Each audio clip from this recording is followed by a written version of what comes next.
So what is the future of this genre then? I mean, if you don't think that there's never going to be this awesome time when RTS comes to the forefront and it has this perfect mix where it's going to have millions and millions of fans worldwide, is there ever a future for RTS then outside of a small niche audience? Grey goo. No, I'm just kidding. Not that. No, it's actually a pretty. That's kind of what my article was about. Is I feel like it's been bleak. Like Command and Conquer did not fade away.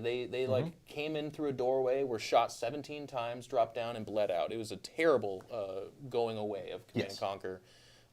Grey goo. The jokes aside, it was a lot of the Westwood guys. And the game is pretty trash. And it's appealing to like I said, a smaller user base. So if you come out with a bad game in an RTS field, and they're like, all right, there's StarCraft, Grey goo, what do you got? And they're like, really? No one goes near it. It's just gonna flop. So Warcraft 4 is your hope.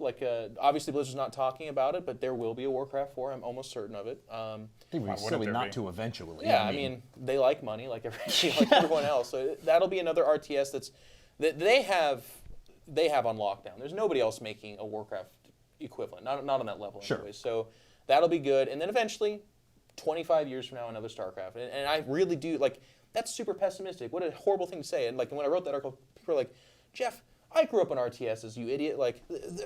They're great and they're gonna be around. I'm like, yo man, I agree with you. But take a step back and look at the scene as a whole. What other RTS are we even talking about? Exactly. People are like Company Heroes. I'm like, what game? I've never heard of that. I did want to bring this up. Now that you mentioned that, I know this is probably way outside of what you would imagine, but recently Microsoft did announce Halo Wars was actually coming back. Now, we don't know all that much information about it, whether that will be a console exclusive, which honestly I think it will probably be, but I don't think that's the smartest idea. It was okay on consoles. People were okay. It wasn't bad. I actually played it. I enjoyed it. But I think that would be a great game to kind of bring into the PC space, right? Halo is a great franchise. It's well known amongst millions of fans. I don't know.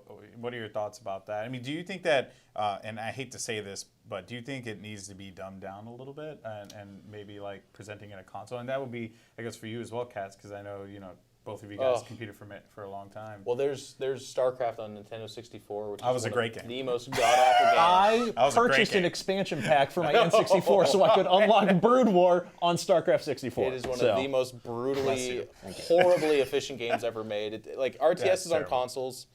If you would have asked me before Halo Wars, I would have had the same reaction for all of it. I would have laughed. Halo Wars actually showed that it's pretty possible to be okay. As far as dumbing it down, moving in the future, it just... I don't know. For me, it's more of a philosophical question of what are you expecting? Do you want 30 million copies sold at midnight like Call of Duty? If you do, probably don't make an RTS. Do you want a subscription plan where 30 million people pay for it like League of Legends every month? No, you're not going to do an RTS. If you're okay with a good launch that people talk about and are happy with and goes down as, and this is something that Blizzard's really proud of, they're like, look, StarCraft's not the most played and bought game, but it's probably the best freaking game we've ever made. They're really proud of that. And I think we as consumers can look at it and be like, yeah, you're actually pretty right. For us, we actually think that. So as long as you're okay with that kind of a launch, make an RTS. And I think Microsoft obviously has the muscle and the firepower. And Halo's a great franchise, like you said, and also that game was pretty okay on an Xbox, for God's sakes. I don't know how you can play it an RTS on an Xbox, but they made it happen.